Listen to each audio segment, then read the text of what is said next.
ಈ ಗೆಲುವು ಸಾಧಿಸಬೇಕು ಅಂದ್ರೆ ಡಿ ಕೆ ಶಿವಕುಮಾರ್ ಅವರ ಅಪಾರ ಕೊಡುಗೆ ಇದೆ ಇದರಲ್ಲಿ, ಸಿದ್ದರಾಮಯ್ಯನವರ ಅಪಾರ ಕೊಡುಗೆ ಇದೆ ಇದರಲ್ಲಿ. ಚನ್ನಪಟ್ಟಣ ಉಪಚುನಾವಣೆ ನಿಖಿಲ್ ಕುಮಾರಸ್ವಾಮಿ ಅವರಿಗೆ ಭೀಕರ ಆಘಾತ ನೀಡಿದ್ದು ಜೆಡಿಎಸ್ ನಾಯಕರು ಫಲಿತಾಂಶದ ತೀವ್ರತೆಯನ್ನು ನೋಡಿ ಬೆಚ್ಚಿ ಬಿದ್ದಿದ್ದಾರೆ.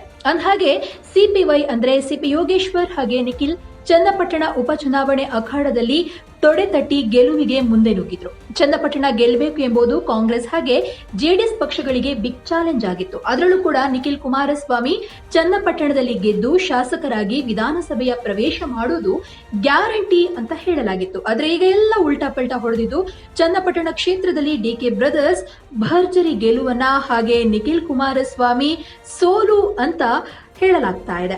ಇನ್ನು ಹುಬ್ಬಳ್ಳಿಯಲ್ಲಿ ಕೇಂದ್ರ ಸಚಿವ ಪ್ರಹ್ಲಾದ್ ಜೋಶಿ ಅವರು ಕೂಡ ದೇಶದಾದ್ಯಂತ ಕಾಂಗ್ರೆಸ್ ಪಕ್ಷ ನಶಿಸಿ ಹೋಗ್ತಾ ಇದೆ, ಕಾಂಗ್ರೆಸ್ ಪಕ್ಷ ಮಹಾರಾಷ್ಟ್ರದಲ್ಲಿ ವಿರೋಧ ಪಕ್ಷ ಆಗೋಕ್ಕೂ ಯೋಗ್ಯವಲ್ಲದ ಸ್ಥಿತಿಯಲ್ಲಿದೆ, ಪ್ರಧಾನ ಮಂತ್ರಿ ಹೇಳಿದಂತೆ ಕಾಂಗ್ರೆಸ್ ಪಕ್ಷ ಪರಜೀವ ಪಕ್ಷ, ಇನ್ನು ಬೇರೆ ಬೇರೆ ರೀತಿಯಾದಂತಹ ಮಾತುಗಳನ್ನಾಡಿದ್ದಾರೆ.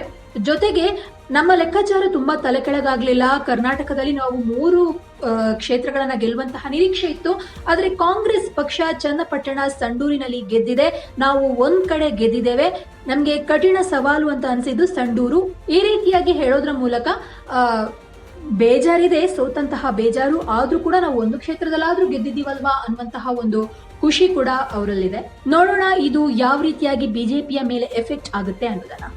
ಈ ಗೆಲುವು ಸಾಧಿಸಬೇಕು ಅಂದ್ರೆ ಡಿ ಕೆ ಶಿವಕುಮಾರ್ ಅವರ ಅಪಾರ ಕೊಡುಗೆ ಇದೆ ಇದರಲ್ಲಿ, ಸಿದ್ದರಾಮಯ್ಯನವರ ಅಪಾರ ಕೊಡುಗೆ ಇದೆ ಇದರಲ್ಲಿ. ಕುಮಾರಸ್ವಾಮಿ ರಾಜೀನಾಮೆ ಕೊಟ್ಟ ನಂತರ ಸುಮಾರು 4-5 ತಿಂಗಳಿಂದ ಸತತವಾಗಿ ಹೋರಾಟ ಮಾಡಿ ಡಿ ಕೆ ಶಿವಕುಮಾರ್ ಅವರು, ಡಿ ಕೆ ಸುರೇಶ್ ಅವರು ಹೋರಾಟ ಮಾಡಿ ಈ ಅಂತರದಿಂದ ಗೆಲ್ಸಕ್ಕೆ ಅದೇ ಒಂದು ದೊಡ್ಡ ಕಾರಣ.